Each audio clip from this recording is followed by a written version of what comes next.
Sixth house, কোনো ব্যক্তির sixth house থেকে আমরা বুঝতে পারি রোগ, রিপু, ঋণ। এই হাউসটা কিন্তু খুবই ডেঞ্জারাস একটা হাউস। আরও ডেঞ্জারাস হাউস আছে, সেগুলো নিয়ে আমরা কথা বলবো। তার মধ্যে প্রথম ডেঞ্জারাস হাউস হচ্ছে থার্ড হাউস এবং সেকেন্ড ডেঞ্জারাস হাউস হচ্ছে সিক্সথ হাউস।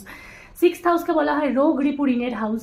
তো এই পার্টিকুলার হাউস থেকে আমরা বুঝতে পারি যে সেই জাতক বা জাতিকার কোনো পার্টিকুলার রোগ থাকবে কি না, কোন রোগে সে ভুগতে পারে, সেই রোগ থেকে মুক্তি বা কী করে পেতে পারে, কোনো ঋণের বোঝা তার উপর থাকতে পারে কি না, সেই সমস্ত কিছু আমরা যেমন বুঝতে পারি। তার সাথে সাথে সিক্সথ হাউস কিন্তু ইন্ডিকেট করে মেটার্নাল রিলেটিভসও। তার মানে হচ্ছে মামা বাড়ির দিকের যত আত্মীয় হয় সেগুলো কিন্তু সিক্সথ হাউস থেকে আমরা বুঝতে পারি যে তাদের সাথে সম্পর্ক কেমন থাকবে। যদি সিক্সথ হাউসের লর্ড কোনোভাবে এইটথ হাউসে বসে থাকে বা এইটথ হাউসের লর্ড কোনোভাবে সিক্সথ হাউসে বসে থাকে, সেক্ষেত্রে আপনারা লক্ষ্য করবেন যে সেই জাতক বা জাতিকার মামার জীবনে কিন্তু অনেক স্ট্রাগল এসেছে। সেই মামাকে জিজ্ঞাসা করলেই সেটা বোঝা যাবে, কারণ এইটথ হাউস হচ্ছে স্ট্রাগলের হাউস আর সিক্সথ হাউস হচ্ছে ম্যাটার্নাল রিলেটিভস।